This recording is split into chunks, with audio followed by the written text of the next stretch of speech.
Praise the lord. నాకిష్టమైన కాపురులను మీకు నియమింతును. ఇర్మియా గ్రంథము 3వ అధ్యాయం 15వ వచనం. దేవునికి సమస్త మహిమా ఘనత ప్రభావములు కలుగునుగాక. దేవునికి ఇష్టమైన కాపురులను మీకు నియమింతును అని ఇర్మియా కాలం నాటి ఇశ్రాయేలీల ప్రజలకు దేవుడు వాగ్దానం చేస్తున్నాడు. దేవునికి ఇష్టమైన కాపురులు నిరంతరము ప్రజల బాధలు తెలుసుకొని వారి అక్కర్ల కొరకు నిరంతరం ప్రార్థిస్తారు. నిత్యం వారి ఎదుగుదల కోసమై ప్రయాసపడుతూ ఉంటారు.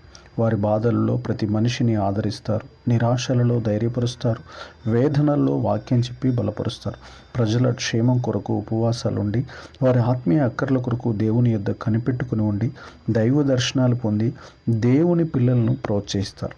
ఇలాగ నిరంతరము ఆత్మల భారముతో నిండిన వారు దేవునికి ఇష్టమైన కాపర్లు అని అర్థం.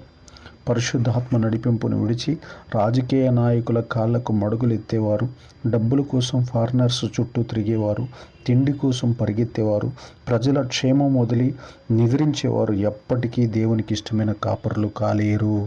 ఈ సత్యము ఈ నవనూతనమైన తరంలో ఉన్న క్రైస్తవ నాయకులు తెలుసుకునేదిగాక. ఆమెన్.